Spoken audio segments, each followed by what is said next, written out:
Ma famille a ri quand je suis entré seul au mariage de ma sœur. Elle n'avait même pas trouvé de cavalier. Mon père a hurlé avant de me pousser dans la fontaine. Les invités ont applaudi. J'ai souri à travers l'eau et j'ai dit, souvenez-vous de ce moment. 20 minutes plus tard, mon mari milliardaire secret est arrivé, et ils ont tous pâli. Je suis Meredith Campbell, 32 ans, et je me souviens encore du moment précis où les visages de ma famille sont passés de la moquerie au choc. Debout là, dans ma robe de créateur trempée, l'eau dégoulinant de mes cheveux, après que mon propre père m'ait poussé dans la fontaine au mariage de ma sœur, j'ai souri. Non pas parce que j'étais heureuse, mais parce que je savais ce qui allait se passer. Ils n'avaient aucune idée de qui j'étais vraiment ni de qui j'avais épousé. Les chuchotements, les rires, les doigts accusateurs allaient tous être réduits au silence pour toujours. Avant de poursuivre cette histoire, d'où regardez-vous? Si vous avez déjà été le bouc émissaire de la famille, veuillez aimer et vous abonner, car ce qui s'est passé ensuite a changé ma vie pour toujours. Grandir dans la riche famille Campbell de Boston signifiait maintenir les apparences à tout prix. Notre maison coloniale de 5 chambres à coucher à Bécon-Île projetait le succès au monde extérieur. Mais derrière ces portes parfaitement peintes se cachait une réalité différente. Dès mes premiers souvenirs, j'ai toujours été comparé défavorablement à ma sœur, Allison. Elle avait 2 ans de moins, mais était toujours la star. Pourquoi ne peux-tu pas être plus comme ta sœur, est devenue la bande sonore de mon enfance, jouée en boucle par mes parents, Robert et Patricia Campbell. Mon père, un avocat d'affaires éminent, accordait de l'importance à l'image avant tout. Ma mère, une ancienne reine de beauté devenue mondaine, ne manquait jamais une occasion de me rappeler que j'étais inadéquate. Quand je rapportais des A, Allison avait des A+ des activités extrascolaires. Quand j'ai gagné la 2e place dans un concours scientifique, mon exploit a été éclipsé par le récital de danse d'Allison ce même week-end. Le schéma était implacable et délibéré. Meredith, tiens-toi droite. Personne ne te prendra jamais au sérieux avec cette posture, me lançait ma mère lors de réunions de famille quand je n'avais que 12 ans. Allison a une grâce naturelle, continuait-elle, posant fièrement sa main sur l'épaule de ma sœur. Tu dois travailler plus dur sur ces choses. Lors de mon dîner d'anniversaire de 16 ans, mon père a levé son verre pour un toast. Je me souviens de l'anticipation qui montait, pensant que peut-être cette fois, je serais célébré. Au lieu de cela, il a annoncé l'acceptation d'Allison dans un programme d'été d'élite à Yale. Mon gâteau d'anniversaire est resté dans la cuisine, oublié. Les années universitaires n'ont apporté aucun soulagement. Alors que je travaillais avec diligence à l'université de Boston, maintenant une moyenne de 4,0 tout en travaillant à temps partiel, mes parents assistaient rarement à mes événements, mais ils voyageaient à travers 3 États pour voir chacune des performances d'Allison à Juillard. Lors de ma remise de diplôme universitaire, le premier commentaire de ma mère a été sur mon choix de carrière raisonnable en justice pénale. Au moins, tu es réaliste quant à tes perspectives, a-t-elle dit avec un sourire crispé. Pendant ce temps, le diplôme en art d'Allison a été salué comme suivant sa passion. Ces 1000 petites coupures ont continué à l'âge adulte. Chaque fête de famille est devenue un exercice d'endurance, chaque accomplissement minimisé, chaque défaut magnifié. C'est au cours de ma 2e année à l'académie du FBI à Quantico que j'ai pris la décision de créer une distance émotionnelle. J'ai cessé de partager des détails sur ma vie. J'ai décliné les invitations aux fêtes lorsque cela était possible. J'ai construit des murs plus hauts que notre maison familiale. L'ironie était que ma carrière s'épanouissait de manière spectaculaire. J'avais trouvé ma vocation dans le contre-espionnage, gravissant rapidement les échelons grâce à une combinaison de brillance analytique et de détermination inébranlable. À 29 ans, je dirigeais des opérations spécialisées dont ma famille ne savait rien. C'est au cours d'une affaire internationale particulièrement complexe que j'ai rencontré Nathan Reed. Non pas sur le terrain, comme on pourrait s'y attendre, mais lors d'une conférence sur la cybersécurité où je représentais le bureau. Nathan n'était pas n'importe quel entrepreneur technologique. Il avait transformé Reed Technologies de sa chambre d'étudiant en une puissance mondiale de la sécurité valant des milliards. Ces systèmes protégeaient les agences gouvernementales et les entreprises contre les menaces émergentes. Notre connexion a été immédiate et inattendue. Voici quelqu'un qui me voyait vraiment, sans la lentille déformante de l'histoire familiale. Notre cours a été intense, mené entre mes opérations classifiées et son empire commercial mondial. Je n'ai jamais rencontré quelqu'un comme toi, m'a dit Nathan lors de notre 3e rendez-vous alors que nous marchions le long du Ptoak à minuit. tu es extraordinaire, Meredith.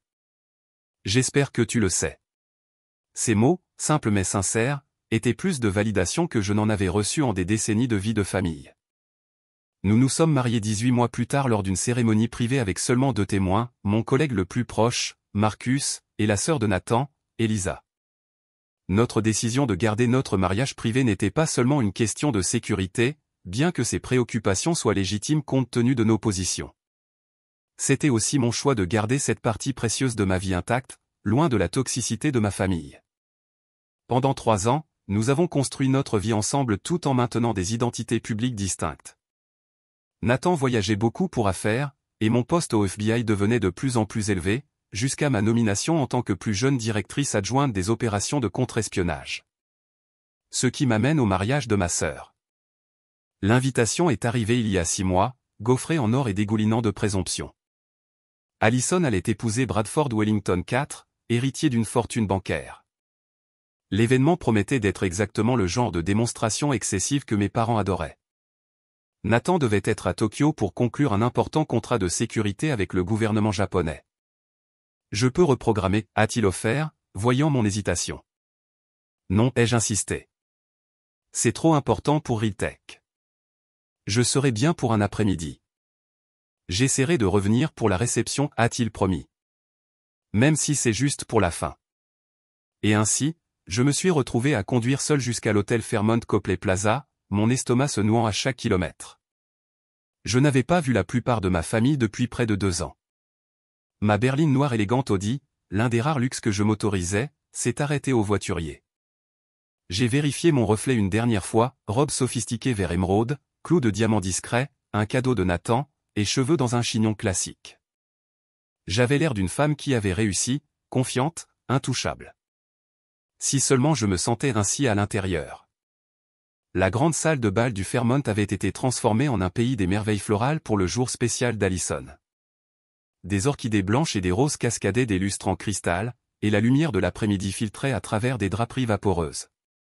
C'était exactement le type d'étalage exagéré dont mes parents avaient toujours rêvé. J'ai remis mon invitation au huissier, qui a vérifié sa liste avec un léger froncement de sourcils. Mademoiselle Campbell, nous vous avons placé à la table 19. Pas la table familiale, bien sûr. J'ai hoché la tête poliment, comprenant déjà ce que cela signifiait. Ma cousine Rebecca m'a repéré en premier, ses yeux s'écarquillant légèrement avant que son visage ne se compose en un sourire travaillé. Meredith, quelle surprise! Nous ne savions pas si tu viendrais. Son regard a glissé avec insistance vers mon côté vide. Et tu es venue seule? Oui, ai-je répondu simplement, sans offrir d'explication. Quel courage, a-t-elle dit avec une sympathie fabriquée. Après ce qui s'est passé avec ce professeur avec qui tu sortais. Comment s'appelait-il? Maman a dit que c'était dévastateur quand il t'a quitté pour son assistante d'enseignement. Une fabrication complète. Je n'avais jamais fréquenté un professeur, et encore moins été quitté par un. Mais c'était la spécialité de la famille Campbell, créer des récits qui me positionnaient comme l'échec perpétuel. Votre mémoire doit me confondre avec quelqu'un d'autre, ai-je dit calmement. D'autres parents se sont approchés, chaque interaction suivant le même schéma. Vivian a commenté ma coupe de cheveux pratique et comment il était judicieux pour une femme dans ma position de renoncer à des options plus élégantes.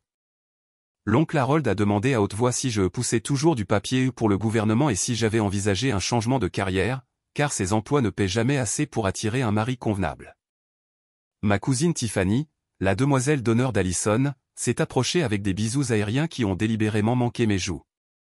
Meredith. Mon Dieu, ça fait une éternité. J'adore la robe. Est-ce de ce détaillant à rabais où tu étais toujours si doué pour trouver des offres? Elle n'a pas attendu de réponse avant de poursuivre, Allison disait justement qu'elle n'était pas sûre que tu viendrais, tu sais, puisque tu as manqué la douche nuptiale, le week-end d'enterrement de vie de jeune fille et le dîner de répétition. Chaque événement avait été en conflit avec des opérations critiques que je ne pouvais pas divulguer. J'avais envoyé des cadeaux généreux à chacun avec des notes sincères. Obligation professionnelle, ai-je dit simplement. D'accord, ton mystérieux emploi au gouvernement. Elle a fait des guillemets dans l'air autour du mot mystérieux. Le cousin de Bradford travaille pour le département d'État. Il dit que ses rôles administratifs peuvent être si exigeants. J'ai juste souri. Qu'ils croient que j'étais une employée de bureau. La vérité les aurait choqués en les réduisant au silence, mais cette révélation ne m'appartenait pas encore. Ma mère est apparue, resplendissante dans une robe de créateur bleu pâle qui coûtait probablement plus d'un mois de mon salaire substantiel. Meredith, tu es venue. Son ton suggérait que j'avais accompli un voyage ardu plutôt qu'un simple trajet en voiture à travers Boston. Ta sœur craignait que tu ne viennes pas encore. Je ne voudrais pas manquer le mariage d'Allison, ai-je dit. Ses yeux ont effectué un inventaire rapide de mon apparence, à la recherche de défauts à souligner. N'en trouvant aucun d'assez évident, elle s'est contentée de « cette couleur te donne mauvaise mine ». Tu aurais dû me consulter avant d'acheter quelque chose d'aussi audacieux. Avant que je puisse répondre, une agitation à l'entrée a signalé l'arrivée de la suite nuptiale. Allison a fait son entrée à la réception, maintenant officiellement Madame Wellington, au bras de son mari banquier. Elle était indéniablement magnifique dans une robe Vera Wang personnalisée avec une traîne de cathédrale qui nécessitait 2 accompagnatrices pour la gérer. Mon père rayonnait de fierté, regardant Allison comme si elle était le soleil et la lune combinés. Je ne me souvenais pas qu'il m'ait jamais regardé de cette façon. Le maître d'hôtel m'a dirigé vers la table 19, positionnée si loin de la table familiale principale que j'avais presque besoin de jumelles pour la voir. J'étais assise avec des cousins éloignés au 2e degré, l'ancienne camarade de collège de ma mère et plusieurs parents âgés qui n'arrivaient pas tout à fait à savoir qui j'étais. « Êtes-vous l'une des filles Wellington » a demandé une arrière-tante malentendante, plissant les yeux vers moi à travers d'épaisses lunettes. « Non, je suis la fille de Robert et Patricia, ai-je expliqué. La sœur d'Allison. » Oh, son visage a exprimé la surprise. Je ne savais pas qu'il y avait une autre fille. Cela a piqué plus que cela n'aurait dû après toutes ces années. Le dîner s'est déroulé avec des plats élaborés et du champagne à flots.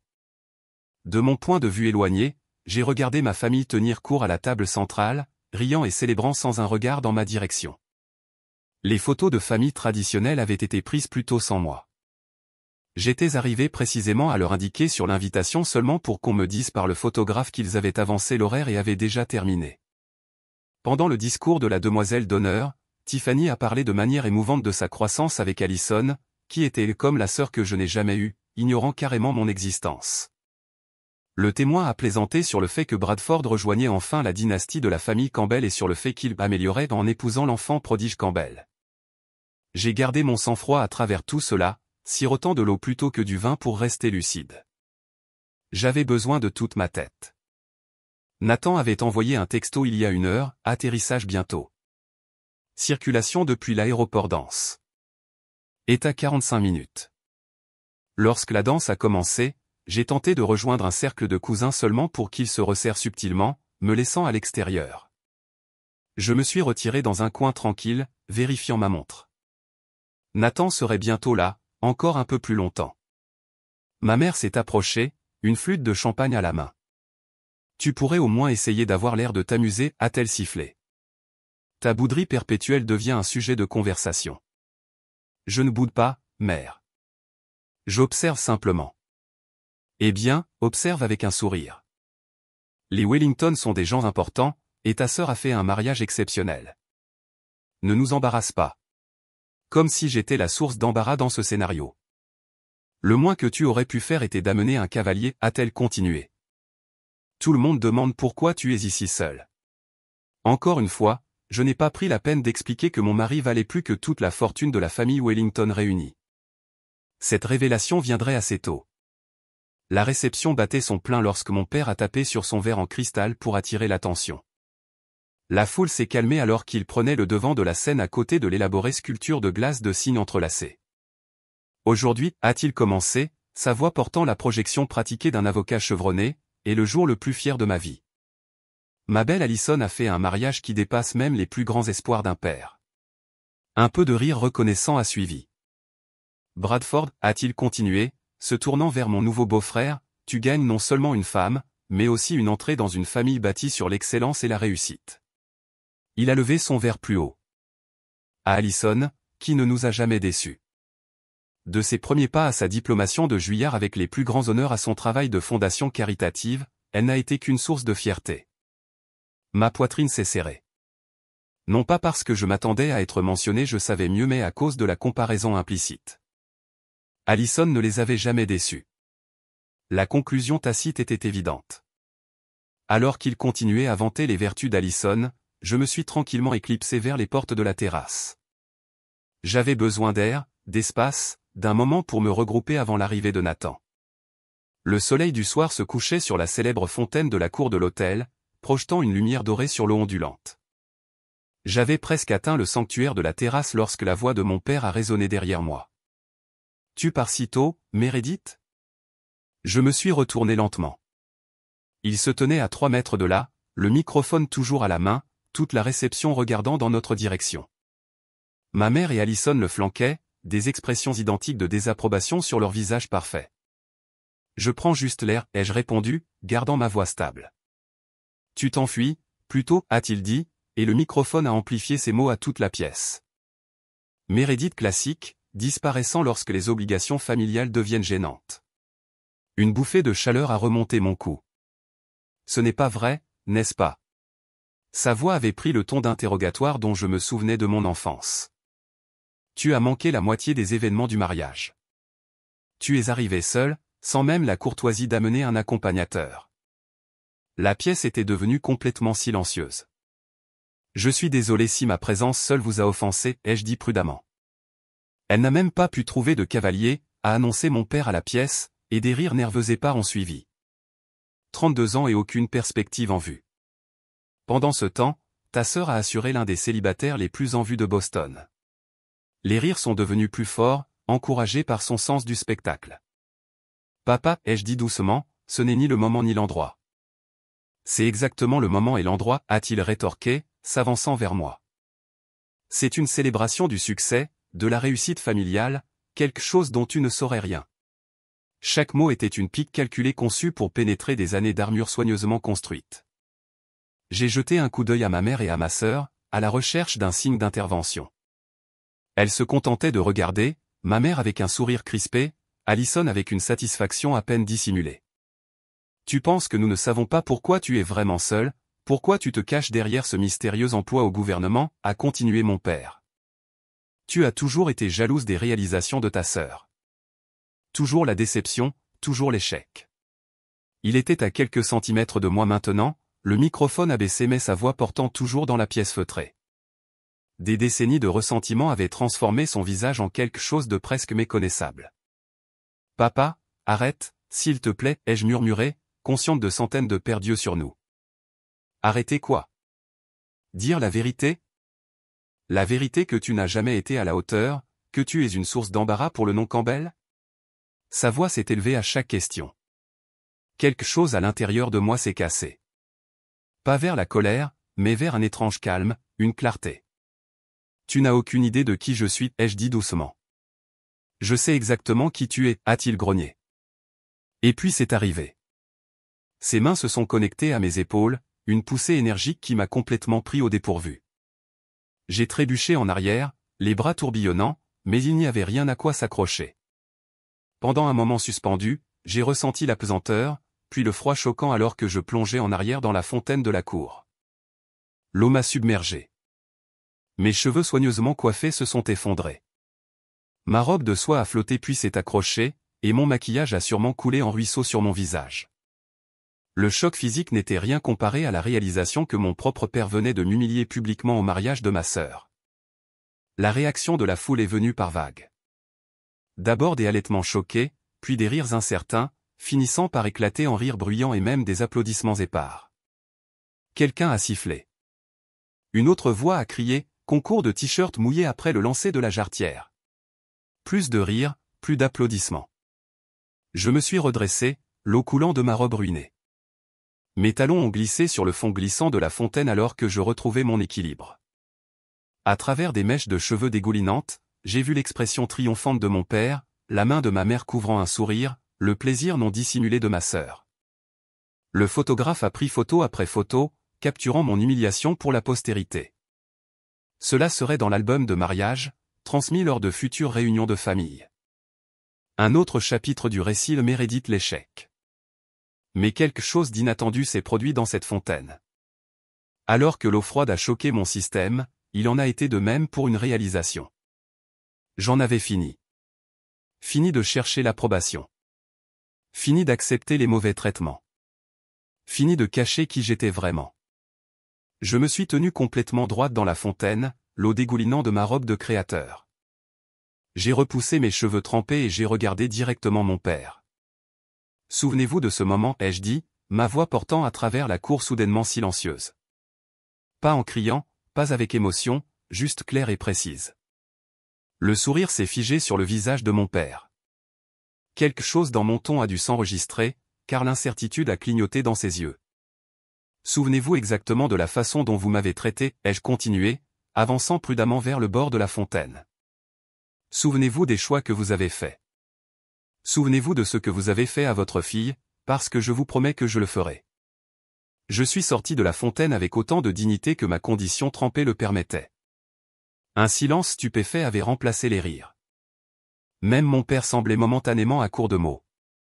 Le souvenir d'une humiliation publique similaire a traversé mon esprit, la remise des diplômes du lycée, lorsque mon père avait interrompu mon discours de major de promotion pour commenter bruyamment que la mémorisation avait toujours été le seul talent de Meredith. Le public avait ri alors aussi. J'avais rétréci en moi-même, devenant plus petite. Pas cette fois. J'ai marché à travers la foule, l'eau dégoulinant à chaque pas, créant une traînée sur la moquette coûteuse. Personne ne m'a arrêté alors que je me dirigeais vers les toilettes des dames. Personne n'a offert d'aide. Personne n'a parlé. Et étrangement, j'étais d'accord avec ça. Pour la première fois de ma vie, je n'avais besoin de rien de ces gens. Les toilettes des dames du Fairmont étaient heureusement vides. Lorsque j'ai poussé la porte, j'ai aperçu mon reflet dans le miroir doré, du mascara coulant sur mes joues, des cheveux plaqués sur mon crâne, la robe émeraude maintenant d'un vert forêt plus foncé, saturé d'eau. Et pourtant, je ne me sentais pas vaincu. Je me sentais étrangement libéré. Mon téléphone était dans ma pochette, que j'avais heureusement laissé à la table 19 avant l'incident de la fontaine. Je l'ai récupéré auprès d'une cousine éloignée qui avait l'air inquiète et qui l'avait gardé pour moi, puis je suis retourné aux toilettes pour envoyer un texto à Nathan. « Tu es à quelle distance ?» Sa réponse est venue immédiatement, dans 20 minutes. Circulation dégagée. Tout va bien? J'ai hésité avant de taper, papa m'a poussé dans la fontaine devant tout le monde. 3 points sont apparus instantanément, ont disparu, ont réapparu. Finalement, j'arrive. 10 minutes. L'équipe de sécurité est déjà au périmètre. Je ne savais pas qu'il avait envoyé une équipe de sécurité en avant. C'était Nathan. Toujours en train de penser 10 étapes à l'avance, toujours en train de protéger ce qui comptait pour lui. Et d'une manière ou d'une autre, incroyablement, je comptais pour lui. La porte des toilettes s'est ouverte brusquement, et une jeune femme est entrée. L'une des cousines de Bradford, ai-je pensé. Elle s'est arrêtée court quand elle m'a vu. « Oh. Tu vas bien ?» « Je vais bien, ai-je répondu, redressant ma colonne vertébrale. Juste un peu mouillée. Elle a plané incertaine. Tout le monde parle de ce qui s'est passé. C'était vraiment affreux de la part de ton père.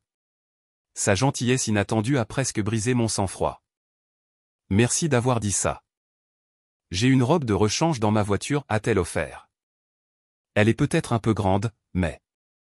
C'est incroyablement gentil, mais j'ai des vêtements de rechange dans ma voiture. Une habitude professionnelle. J'ai toujours des options de sauvegarde. Pourriez-vous marcher avec moi jusqu'au voiturier? Je préférerais ne pas me frayer un chemin à travers la foule seule. Bien sûr, a-t-elle dit. Je suis Emma, au fait. La belle cousine de Bradford du deuxième mariage de sa mère. Fondamentalement, l'outsider de la famille Wellington. Meredith, ai-je répondu, offrant ma main dégoulinante. Bouc émissaire de la famille Campbell. Enchanté de vous rencontrer. Elle a ri, et d'une manière ou d'une autre, ce petit moment de connexion m'a stabilisé. Emma a fait de l'interférence alors que nous nous frayions un chemin par la sortie latérale jusqu'au voiturier. J'ai récupéré ma tenue de rechange dans le coffre de l'Audi, une simple robe fourreau noir et des chaussures plates que je gardais pour les urgences. 10 minutes dans des toilettes à proximité, et j'avais réussi à me transformer de rat noyé en professionnel raisonnablement présentable. Alors que j'appliquais du maquillage frais, j'ai pensé à ma vie, ma vraie vie, pas la version déformée que ma famille percevait. J'avais obtenu mon diplôme de première de classe à Quantico. J'avais mené des opérations qui ont sauvé des vies américaines. J'avais gagné le respect d'agents de terrain endurcis et de fonctionnaires de Washington. J'avais épousé un homme brillant et gentil qui m'appréciait exactement comme j'étais. Aucune de ces validations n'était venue des personnes qui célébraient actuellement dans la salle de bal. Et c'était peut-être là l'essentiel. Peut-être que la vraie valeur ne se trouve qu'en dehors des miroirs déformants des dynamiques familiales toxiques. J'ai vérifié ma montre. Nathan devait arriver d'une minute à l'autre. Pour la première fois, j'étais prête à cesser de cacher notre relation. Pas parce que j'avais besoin que ma famille soit impressionnée, ce navire avait navigué dans la fontaine avec moi, mais parce que j'en avais assez de me diminuer pour qu'elle se sente à l'aise. Mon téléphone a vibré avec un texto de Nathan, en position. J'ai pris une profonde inspiration, lissé ma robe de rechange et suis retourné vers la réception, la tête haute et les épaules en arrière. Emma était retournée à sa table, mais elle m'a fait un pouce encourageant en passant. Les festivités avaient repris en mon absence. La piste de danse était bondée, le bar animé, le gâteau attendant d'être coupé. Personne ne m'a remarqué immédiatement, ce qui m'a permis de me positionner stratégiquement près de l'entrée principale. J'ai repéré ma mère en premier, tenant court avec plusieurs de ses amies mondaines, gesticulant avec animation. En m'approchant, ses mots sont devenus clairs. Toujours été difficile. Nous avons tout essayé avec elle. Absolument tout. Les meilleures écoles, les meilleurs thérapeutes. Certaines personnes refusent tout simplement de s'épanouir. Quel dommage, a convenu l'une de ses amies. Surtout avec Allison qui a tant de succès. Les mêmes parents, les mêmes opportunités. La génétique est mystérieuse. Ma mère a soupiré théâtralement. Robert et moi avons accepté que Meredith ne pourra jamais. Elle s'est interrompue en me remarquant debout là, clairement pas encore cachée dans les toilettes comme elle l'avait supposé. Meredith, elle a repris rapidement. Tu as l'air sèche. Oui, mère. Je garde toujours une tenue de rechange à portée de main, l'une de mes nombreuses habitudes professionnelles. Ses amis ont murmuré des salutations mal à l'aise avant de trouver des raisons urgentes de se resservir à boire. M'humilier faisait-il partie de l'itinéraire du mariage, ou papa a-t-il improvisé cette partie, ai-je demandé doucement. Ne sois pas dramatique, a-t-elle sifflé. Tu essayais de t'éclipser comme d'habitude. Ton père a simplement perdu patience face à ton comportement antisocial. Pousser votre fille adulte dans une fontaine n'est pas une réponse normale à un comportement antisocial perçu. Peut-être que si tu avais amené un cavalier, fais le moindre effort pour participer au bonheur de ta sœur au lieu de tout ramener à ton mystérieux emploi et à ton emploi du temps perpétuellement chargé, les choses se seraient passées différemment. J'ai étudié le visage de ma mère, à la recherche du moindre signe de l'instinct protecteur qui aurait dû être là. Il n'y avait rien d'autre que de l'agacement que j'ai perturbé son récit. Vous savez ce qui est intéressant, mère? Je n'ai jamais rien ramené à moi. En fait, j'ai passé toute ma vie à essayer de prendre le moins de place possible dans cette famille, et ce n'était toujours pas suffisant. Une agitation à l'entrée a attiré l'attention de tous, le son distinct de plusieurs portières de voitures se fermant en succession rapide, l'apparition de deux hommes en costume impeccable effectuant un balayage de sécurité subtil. Ma mère a froncé les sourcils. Que se passe-t-il? Si les Wellington ont organisé une sécurité supplémentaire sans nous consulter. J'ai vérifié ma montre. Pile à l'heure, ai-je murmuré. L'élégante Maybach noire était arrivée, suivie de deux véhicules de sécurité tout aussi impressionnants. Les invités du mariage l'avaient remarqué maintenant, les conversations s'arrêtant alors que l'attention se déplaçait vers l'entrée. Même la musique semblait se calmer. Mon cœur s'est emballé malgré mon calme extérieur. Après 3 ans de mariage, Nathan avait toujours cet effet sur moi. Et dans environ 60 secondes, ma famille allait enfin rencontrer mon mari. Les doubles portes de la salle de bal se sont ouvertes avec autorité. 2 agents de sécurité sont entrés en premier, Marcus et Dmitri. J'ai reconnu leurs yeux alertes balayant la pièce avec une efficacité professionnelle. Ils portaient des costumes impeccables qui ne pouvaient pas tout à fait dissimuler leur allure militaire. Des chuchotements ont parcouru la réception. Le père de la mariée s'est approché des agents de sécurité avec une expression offensée. « Excusez-moi » a commencé mon père, gonflant sa poitrine. Il s'agit d'un événement privé. Si vous cherchez la conférence d'entreprise, elle se trouve dans l'aile ouest. Marcus l'a simplement regardé comme s'il était transparent. Dmitri a touché son oreillette et a parlé doucement, périmètre sécurisé. On procède. Et puis Nathan est entré. Mon mari a toujours eu une présence imposante, mais aujourd'hui, il semblait remplir toute la porte. 1,88 mètres, avec des épaules élargies par des années de natation, il portait un costume Tom Ford personnalisé qui hurlait subtilement la richesse et le pouvoir. Ses cheveux noirs étaient légèrement ébouriffés, il venait probablement directement de l'héliport sur le toit, et sa mâchoire aurait pu couper le verre. Mais ce sont ses yeux qui m'ont toujours défaite, d'un bleu intense et concentré comme un laser. Ils ont balayé la pièce en quelques secondes avant de se poser directement sur moi. Au moment où ils l'ont fait, son expression sérieuse s'est adoucie en un sourire privé réservé uniquement pour moi. Il s'est déplacé à travers la foule avec la confiance de quelqu'un qui ne remettait jamais en question son droit d'être n'importe où. Les gens se sont instinctivement écartés, créant un chemin directement là où je me tenais. J'étais vaguement consciente de ma mère à mes côtés, son corps se raidissant alors qu'elle réalisait que cet homme imposant se dirigeait droit vers nous. Derrière lui, 4 autres agents de sécurité étaient entrés, se positionnant stratégiquement autour du périmètre de la salle de bal. Meredith, a dit Nathan quand il m'a rejointe, sa voix un grave chaleureux qui portait dans la pièce maintenant silencieuse. Il a pris mes mains dans les siennes, ses pouces effleurant mes jointures dans notre geste privé de connexion. Désolé pour le retard. Tu es pile à l'heure, ai-je répondu, me sentant vraiment stable pour la première fois ce jour-là. Il s'est penché et m'a embrassé. Pas une démonstration ostentatoire, mais une salutation authentique entre partenaires. Sa main s'est déplacée de façon protectrice vers le bas de mon dos alors qu'il se tournait pour faire face à ma mère. Madame Campbell, a-t-il dit avec une politesse parfaite qui, d'une manière ou d'une autre, ne transmettait toujours aucune chaleur, je suis Nathan Reed, le mari de Meredith.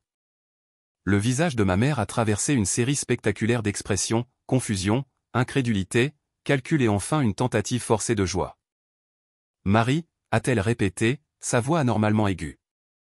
Mais Meredith n'a jamais mentionné. 3 ans le mois prochain, a précisé Nathan en douceur. Nous gardons notre vie privée. Pour des raisons de sécurité. Mon père s'était frayé un chemin à travers les spectateurs et était arrivé aux côtés de ma mère, son visage rouge de colère ou d'embarras, peut-être les deux. Qu'est-ce que ça veut dire, a-t-il exigé, regardant de moi à Nathan. Une sorte de blague ? Embaucher une sécurité et un acteur pour créer une scène au mariage de votre sœur est un nouveau bas, Meredith. L'expression de Nathan s'est durcie presque imperceptiblement. Seule une personne qui le connaissait aussi bien que moi remarquerait le dangereux éclat dans ses yeux. M. Campbell, a-t-il dit, son ton trompeusement doux, je suis Nathan Reed, PDG de Reed Technologies. Votre fille et moi sommes mariés depuis près de 3 ans. La bouche de mon père s'est ouverte et fermée sans émettre de son. Reed Technologies était un nom familier, une entreprise de sécurité mondiale valant des milliards qui fournissait des systèmes de protection de pointe aux gouvernements et aux entreprises du monde entier. Même mon père, qui n'aimait pas la technologie, le reconnaîtrait. Ce n'est pas possible, a-t-il finalement réussi à dire. Nous l'aurions su. L'auriez-vous su, a demandé Nathan, une curiosité authentique dans sa voix. Quand avez-vous déjà manifesté de l'intérêt pour la vie réelle de Meredith ? D'après ce que j'ai observé aujourd'hui et ce qu'elle a partagé au fil des ans, votre intérêt ne s'étend qu'à la critique de ses choix, pas à leur compréhension. Ma sœur était apparue maintenant, sa robe blanche la faisant ressembler à une apparition flottant à travers les invités stupéfaits. Bradford suivait dans son sillage, son expression tiraillée entre la confusion et la fascination. Que se passe-t-il, a exigé Allison. Qui sont ces gens ? Apparemment, a dit ma mère faiblement, ta sœur a un mari. C'est ridicule, s'est moqué Allison. Elle invente ça pour attirer l'attention. Le jour de mon mariage. Le bras de Nathan s'est resserré autour de ma taille. Pas de manière possessive, mais de manière encourageante. Madame Wellington, félicitations pour votre mariage. Je m'excuse d'avoir manqué la cérémonie. Des obligations commerciales internationales m'ont retenu à Tokyo jusqu'à il y a quelques heures. Ses manières impeccables ont fait ressortir la grossièreté d'Allison en relief. Elle a rougi, regardant avec incertitude entre Nathan, l'équipe de sécurité et les invités du mariage de plus en plus intéressés. C'est une sorte de blague, mon père a retrouvé sa voix. Vous vous attendez à ce que nous croyions que Meredith, notre Meredith, a secrètement épousé un PDG de la technologie milliardaire ? En fait, a complété l'un des amis de Bradford depuis le fond, qui avait apparemment recherché Nathan sur Google sur son téléphone. Mon Dieu. C'est vraiment Nathan Reed. Couverture de Forbes le mois dernier. Fortune nette estimée à 12 milliards. Un halètement collectif a parcouru la pièce. Ma mère s'est légèrement balancée, attrapant le dossier d'une chaise pour se stabiliser. Je ne comprends pas, a-t-elle murmuré. Pourquoi ne pas nous le dire? Pour la première fois, sa question a semblé sincère plutôt qu'accusatrice. J'ai presque eu pitié d'elle. Quand avez-vous déjà voulu entendre parler de mes succès, mère, ai-je demandé doucement.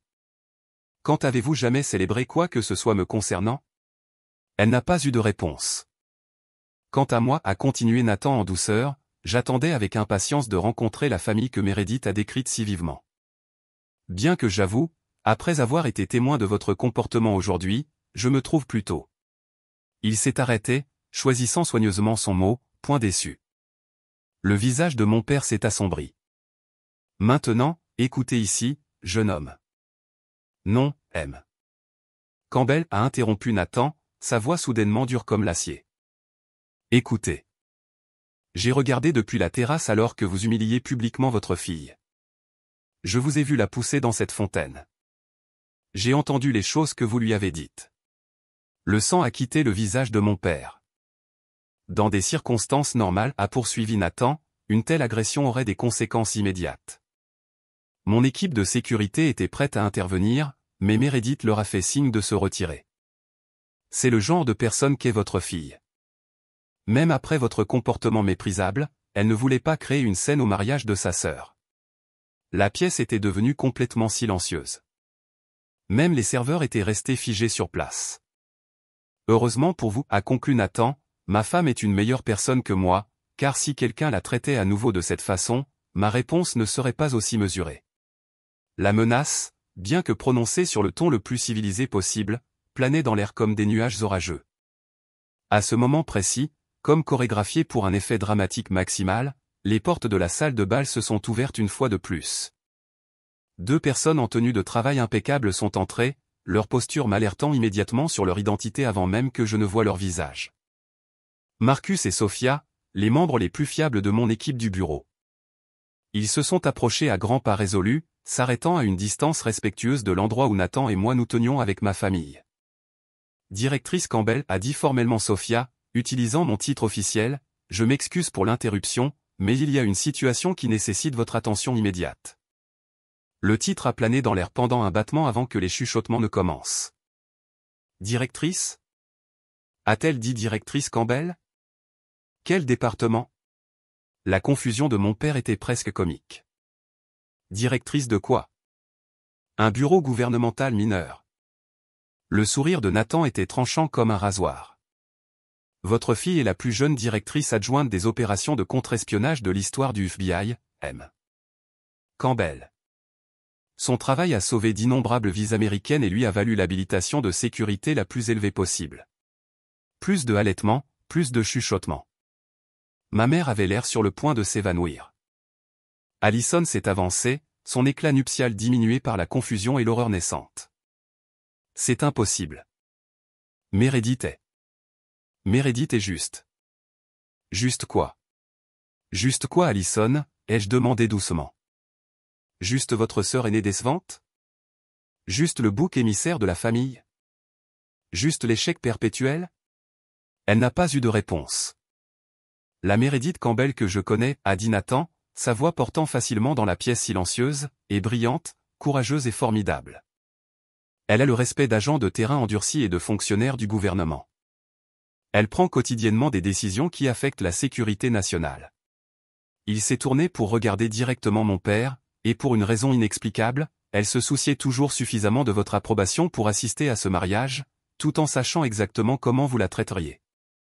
Mon père semblait avoir vieilli de 10 ans au cours des 5 dernières minutes. L'avocat confiant et intimidateur avait disparu, remplacé par un vieil homme confus essayant de réconcilier son récit de toute une vie avec cette nouvelle réalité. « Pourquoi ne nous l'as-tu pas dit ?» a-t-il demandé, sa voix plus faible que je ne l'avais jamais entendue. « M'auriez-vous cru ?» ai-je répondu simplement. « Ou auriez-vous trouvé un moyen de minimiser cela aussi ?» Son silence était une réponse suffisante. Marcus s'est approché, tenant une tablette sécurisée. Directrice, je déteste insister, mais nous avons besoin de votre autorisation sur cette opération. J'ai pris la tablette, analysé les informations et pris une décision rapide. Procéder à l'option 2, mais augmenter la surveillance sur la cible secondaire. Je téléphonerai pour le briefing complet dans 20 minutes. Bien madame, a répondu Marcus, reprenant la tablette. L'échange professionnel s'est produit en quelques secondes, mais son impact sur la pièce a été sismique. Ce n'était pas du théâtre. Ce n'était pas une ruse élaborée. C'était un pouvoir réel, une responsabilité réelle, et je l'exerçais avec une confiance décontractée. Nathan a vérifié sa montre. Nous devrions y aller. L'hélicoptère nous attend et nous avons l'équipe de Tokyo en attente pour la vidéoconférence à 21h. J'ai hoché la tête, puis me suis tourné pour faire face à ma famille stupéfaite une dernière fois. Félicitations pour votre mariage, Allison. Je vous souhaite, à toi et à Bradford, tout le bonheur du monde. Ma sœur semblait incapable de parler. Bradford, à son honneur, s'est avancé et a offert sa main à Nathan. C'était un honneur de vous rencontrer, M. Reed. Et vous, directrice Campbell. J'espère que nous aurons l'occasion de mieux nous connaître à l'avenir. Sa sincérité était inattendue et plutôt touchante.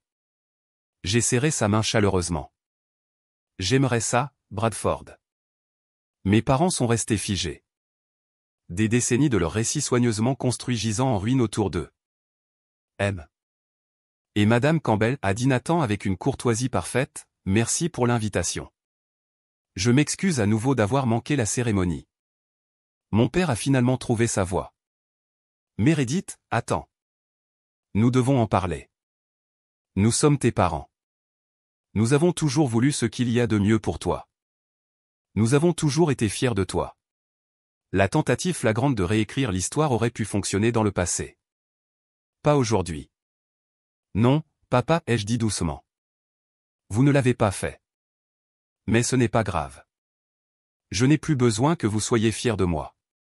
Et sur ces mots, Nathan et moi nous sommes tournés et avons quitté la salle de bal, mon équipe de sécurité se mettant en formation autour de nous derrière nous.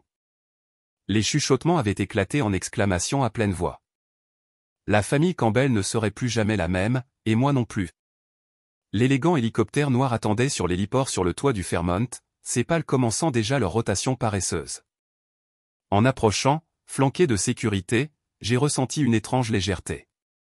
Des décennies de bagages familiaux semblaient s'être envolés, laissés derrière dans cette salle de bal avec les illusions brisées de mes parents. Ça va, a demandé Nathan, sa bouche près de mon oreille pour se faire entendre au-dessus du bruit croissant du rotor. Étonnamment oui, ai-je répondu. Mieux que bien. Avant que nous puissions embarquer, Sophia s'est approchée avec une expression inquiète. Directrice, il y a eu un développement. L'ambassadeur demande votre présence à l'ambassade immédiatement. Le progiciel de surveillance a capté des signaux anormaux. J'ai échangé un regard avec Nathan. Cela ne faisait pas partie du scénario de la soirée. Réel ou art de la performance, ai-je demandé doucement. Malheureusement réel, a-t-elle répondu. Marcus coordonne déjà avec l'équipe de terrain. Urgent? J'ai hoché la tête, passant complètement en mode professionnel. Rediriger l'hélicoptère vers l'ambassade. Alerter l'équipe d'analystes de service. Je veux un briefing complet à l'arrivée. Déjà fait, a confirmé Sophia. Nathan m'a touché le bras. Vas-y. Je te rejoindrai là-bas. Cet ajustement transparent à la crise était le rythme de notre mariage. Deux carrières à haute responsabilité se heurtant parfois à des plans personnels. La différence était que nous soutenions plutôt que nous nous offensions des responsabilités de l'autre. Alors que nous nous retournions vers la porte d'accès au toit, prévoyant de descendre et de sortir par l'entrée de sécurité privée de l'hôtel, nous avons constaté que notre chemin était bloqué. Ma mère se tenait là, légèrement essoufflée pour avoir apparemment monté plusieurs étages en courant. Sa coiffure parfaite s'était légèrement fanée, et son maquillage impeccable ne pouvait pas cacher sa pâleur. Meredith, a-t-elle dit, sa voix inhabituellement incertaine. Tu ne peux pas partir comme ça. Nous devons parler. J'ai jeté un coup d'œil à Sophia, qui a hoché la tête discrètement et a reculé pour nous laisser un moment d'intimité. J'ai une urgence au travail, mère. La sécurité nationale n'attend pas les réconciliations familiales. La sécurité nationale, a-t-elle répété, comme si elle goûtait les mots pour la première fois. Tu es vraiment ce qu'ils ont dit. Une directrice au FBI, directrice adjointe des opérations de contre-espionnage. J'ai confirmé. Depuis 18 mois. Avant cela, j'étais directrice adjointe pendant 3 ans. Elle semblait avoir du mal à intégrer cette information à son image de moi de longue date. Mais pourquoi le secret? Pourquoi ne pas nous le dire? Nous aurions été fiers. J'ai terminé pour elle, l'auriez-vous été? Ou auriez-vous trouvé un moyen de le minimiser, de le comparer défavorablement aux réalisations d'Allison, de suggérer que j'ai obtenu le poste grâce à des relations plutôt qu'au mérite? Son tressaillement m'a dit que j'avais touché la cible. Et le mariage, a-t-elle insisté? 3 ans, a-t-il dit. 3 ans. Et tu n'as jamais pensé à mentionner que tu avais épousé l'un des hommes les plus riches du pays?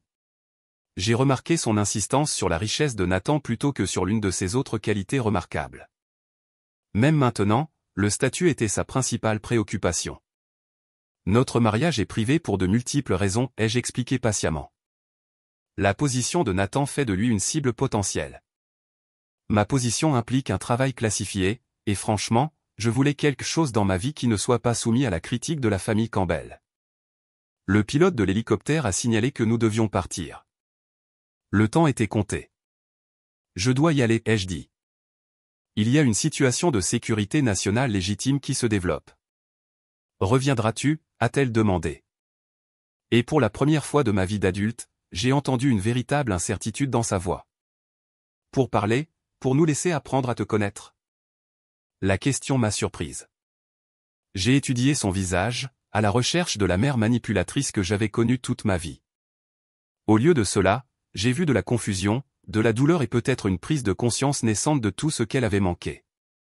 Je ne sais pas, ai-je répondu honnêtement. Cela dépend si vous êtes intéressé à connaître la vraie moi ou simplement la version réussie qui rencontre maintenant votre approbation. Elle n'a pas eu de réponse immédiate à cela. Pensez Y, ai-je suggéré. Pensez vraiment si vous voulez une relation basée sur qui je suis réellement plutôt que sur qui vous avez toujours souhaité que je sois. Je me suis retourné pour partir, mais sa voix m'a arrêté une fois de plus. Ton père ne l'admettrait jamais, a-t-elle dit doucement. Mais il avait tort aujourd'hui. Ce qu'il a fait est impardonnable. Ce n'était pas tout à fait des excuses, mais c'était plus de reconnaissance que je n'en avais jamais reçu. Merci d'avoir dit ça, ai-je répondu. Je dois y aller. Alors que Nathan et moi montions à bord de l'hélicoptère, j'ai jeté un coup d'œil en arrière pour voir ma mère toujours debout là, une silhouette diminuée contre l'immensité de l'horizon de Boston. Pour la première fois, je l'ai vue non pas comme la matriarche intimidante de mon enfance, mais comme une femme qui avait construit toute son identité autour des apparences et du statut social et qui était maintenant confrontée à l'effondrement de ses illusions soigneusement entretenues. J'ai ressenti un élan inattendu de quelque chose comme de la compassion. La situation à l'ambassade s'est avérée légitime mais gérable, des communications cryptées suggérant une violation potentielle de la sécurité que mon équipe a efficacement contenue en 2 heures. À 23 heures, Nathan et moi étions enfin seuls dans notre pantouse surplombant la Charles River. Quel mariage, a-t-il remarqué, desserrant sa cravate alors que nous nous tenions sur la terrasse. Les lumières de la ville se reflétaient sur l'eau, créant une tapisserie de motifs scintillants. Pas tout à fait la façon dont j'avais prévu de vous présenter à la famille, ai-je admis, en enlevant mes chaussures. Je pensais que ça s'était plutôt bien passé en fait, a-t-il dit avec un léger sourire. L'expression sur le visage de ton père quand Marcus t'a appelé et directrice valait le prix d'entrée. J'ai ri malgré moi. C'était plutôt satisfaisant. Ta mère t'a suivi sur le toit, a-t-il noté. Cela semble significatif. Je ne suis pas sûr de ce que cela signifie encore, ai-je dit.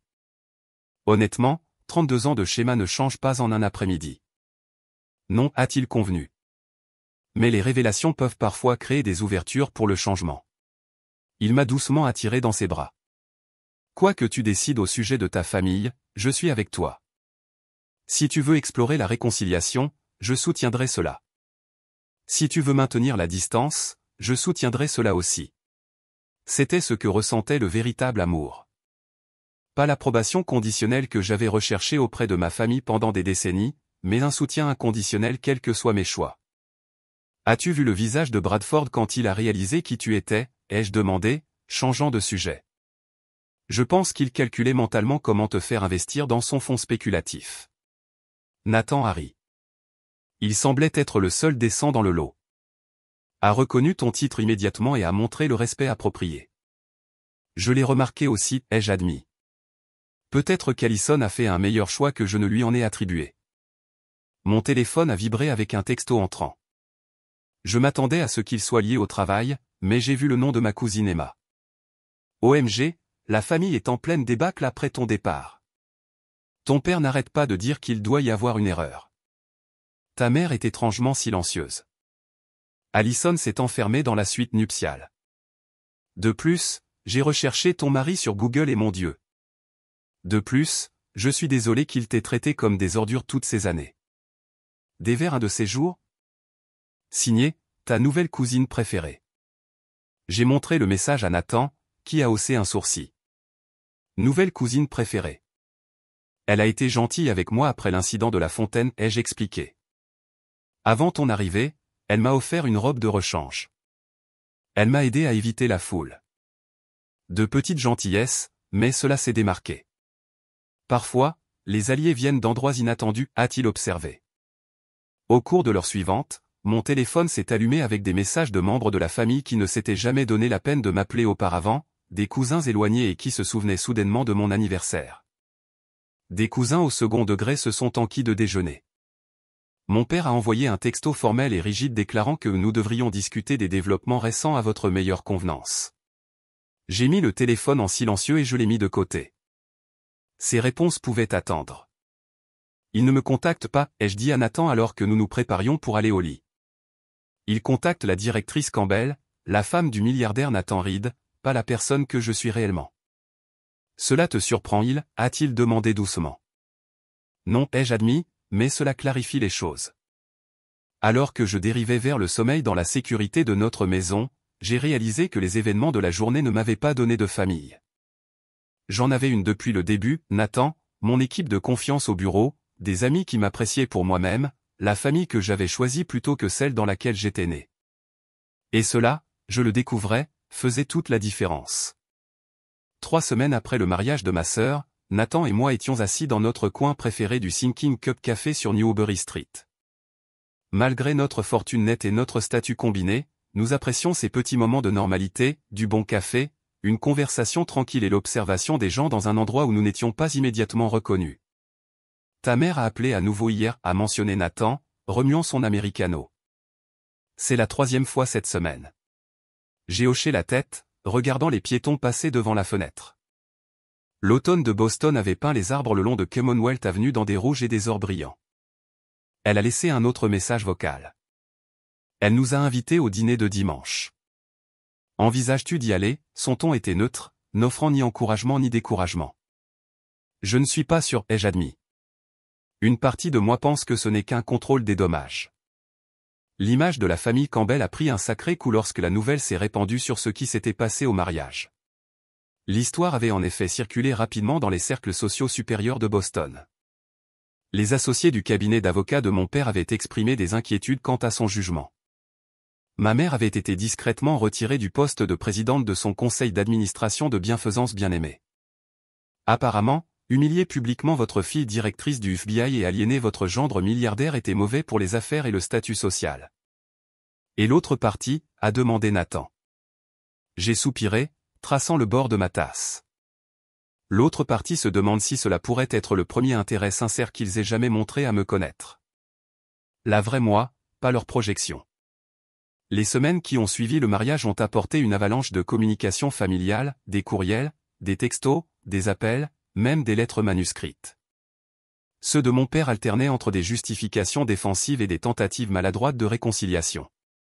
Ceux de ma mère étaient plus directement des excuses, bien que toujours parsemés d'indices selon lesquels j'aurais dû leur parler plus tôt de mon poste important. Alison avait envoyé un seul texto de sa lune de miel, nous devons parler à mon retour, rien de plus. Le développement le plus surprenant avait été mon amitié croissante avec Emma, la belle cousine de Bradford. Fidèle à sa parole, nous nous étions rencontrés pour prendre un verre, où elle avait avoué se sentir toujours comme une étrangère dans la famille Wellington, un sentiment que je comprenais trop bien. Son intérêt sincère pour mon travail, ce que je pouvais en partager, et son absence totale d'intention cachée étaient rafraîchissants. Je pensais à quelque chose, docteur, a dit Chen en thérapie la semaine dernière, ai-je dit à Nathan, faisant référence au conseiller que j'avais commencé à consulter pour traiter les dynamiques de ma famille, sur la façon dont fixer des limites n'est pas une question de punir les autres, mais de se protéger soi-même. Nathan a hoché la tête. J'aime cette distinction. Je pense que je peux avoir une certaine forme de relation avec ma famille, ai-je continué, exprimant mes pensées à voix haute. Mais cela doit se faire selon de nouvelles conditions. Plus de diminution, plus de comparaison, plus d'acceptation du manque de respect pour maintenir la paix. Cela semble sain, a convenu Nathan. Et s'ils ne peuvent pas respecter ces conditions, alors je continue à construire ma vie avec les personnes qui le peuvent, ai-je dit simplement. Toi, mes amis, mes collègues, la famille que j'ai choisie. Mon téléphone a vibré avec un appel entrant. Marcus, mon second au commandement au bureau. J'ai répondu immédiatement.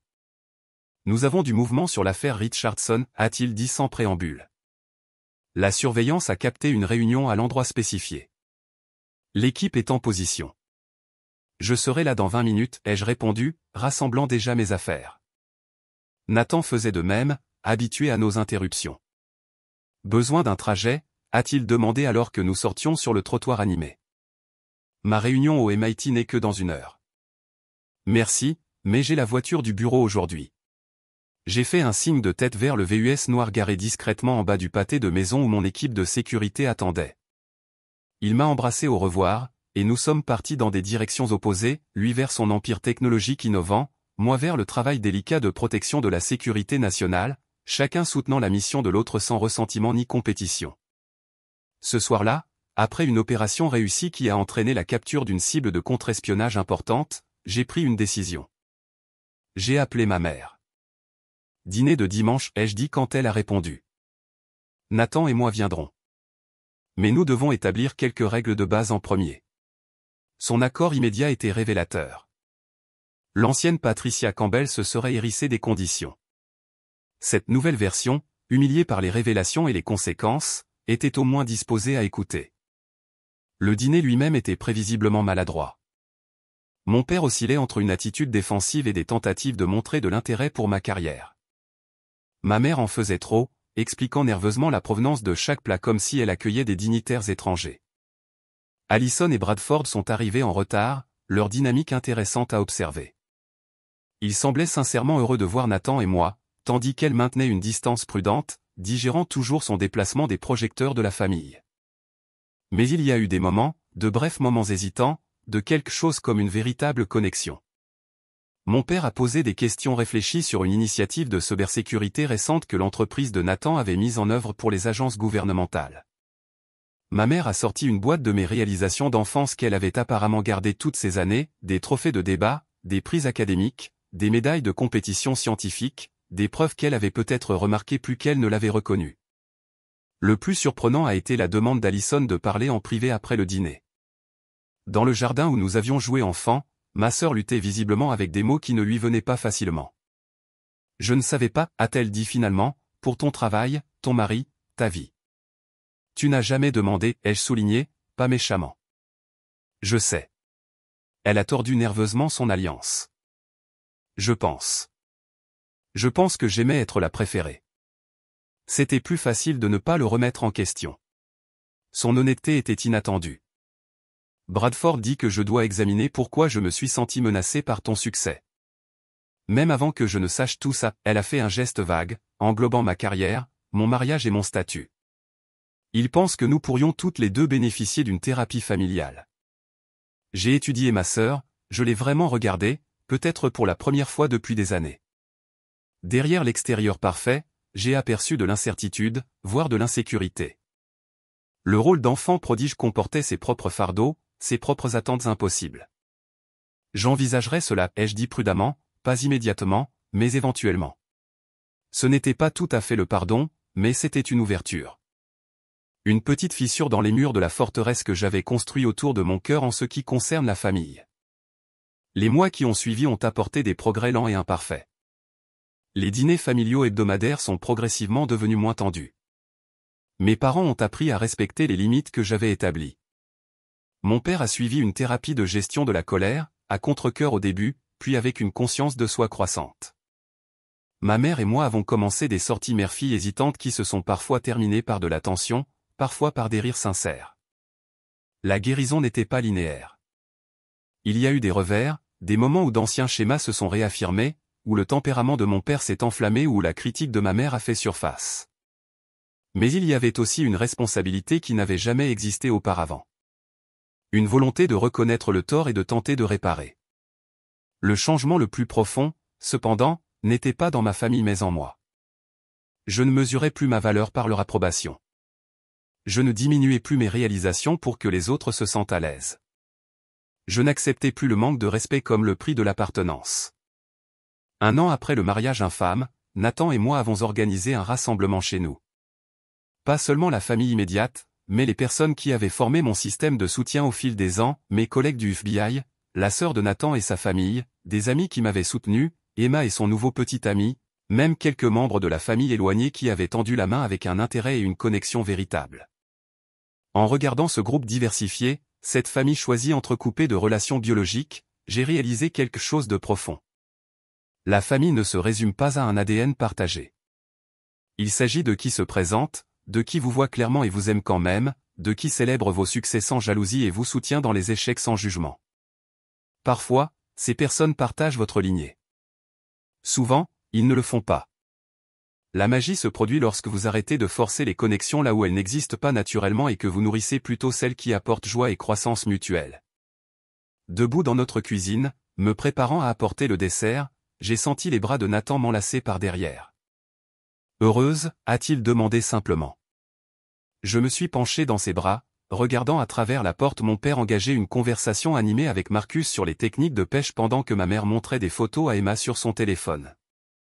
Et le rire musical d'Allison a retenti à quelque chose que Bradford avait dit.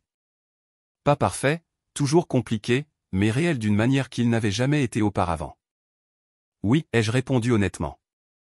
Je le suis. Si vous regardez ceci et que vous avez lutté contre des dynamiques familiales toxiques, je veux que vous sachiez que votre valeur n'est pas déterminée par ceux qui n'ont pas réussi à la voir. Fixer des limites n'est pas égoïste. C'est nécessaire pour la guérison. Et parfois, la chose la plus aimante que vous puissiez faire pour vous-même est de créer de la distance jusqu'à ce qu'un véritable changement se produise. Avez-vous vécu une guérison des relations familiales après avoir fixé des limites fermes, ou avez-vous trouvé la paix en créant plutôt votre famille choisie? Partagez vos histoires dans les commentaires ci-dessous. Votre expérience pourrait être exactement ce qu'un autre spectateur a besoin d'entendre aujourd'hui. N'oubliez pas d'aimer et de vous abonner si cela a résonné en vous. Et merci de faire partie de cette communauté de soutien où nous pouvons partager nos parcours de guérison et de croissance ensemble.